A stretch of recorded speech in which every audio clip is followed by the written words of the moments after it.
Mes chers madridistas, vous êtes sans doute passé à côté de ces quelques actus du côté du Real Madrid. Entre Toni Kroos qui revient sur la colère de Vinicius Junior lors de sa sortie durant le Classico, ce dernier qui est également revenu sur la victoire du Real Madrid lors du Classico, El Chiringuito qui pense que la confiance entre Vini et son entraîneur Xabi Alonso serait rompue, ou encore l'entourage de Camavinga qui pense que ce dernier pourrait exceller sous Xabi Alonso. Les madridistas, que se passe-t-il du côté du Real Madrid dans ce beau mardi matin? Mais juste avant de vous en parler, pour tous les madrilènes qui ne souhaitent rien louper de l'actualité Madrid, ça se passe ici donc n'hésitez pas à vous abonner. Allez, on enchaîne. Toni Kroos sur la colère de Vinicius. Il nous dit ceci. Vini en colère, quand tu réalises une performance exceptionnelle, surtout dans un match comme le Classico, c'est normal de ne pas être content. Moi aussi, je n'aimais pas être remplacé, mais pour être honnête, je ne suis jamais rentré directement au vestiaire comme ça.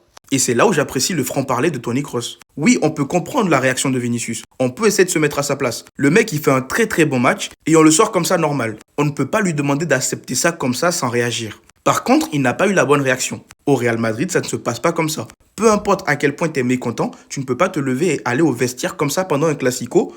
C'est pas possible. Et Toni Kroos nous l'a bien expliqué.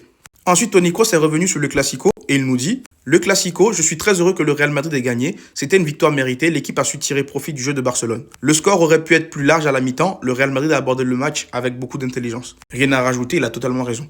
El Chiringuito qui revient sur le rapport entre Vinicius et Xabi Alonso. La confiance entre Vini et Xabi Alonso est rompue. Pour Marcos Benito sur le plateau de El Chiringuito, si la situation continue ainsi, il sera très difficile pour les deux de cohabiter au Real Madrid. Alors moi, je sais pas ce que vous en pensez, dites-le moi dans les commentaires déjà. Mais moi, personnellement, je n'aimerais pas m'avancer dans cette histoire. On verra bien ce que l'avenir nous réserve. Peut-être que les deux finiront par bien cohabiter ensemble, ou peut-être pas du tout. Mais pour le moment, il n'y a rien qui est clair. Apparemment, il y aurait des comportements de Vinicius que Xabi Alonso n'apprécie pas. Et il y aurait des trucs que Xabi Alonso fait que Vini n'apprécie pas. Reste à voir comment ça va finir tout ça.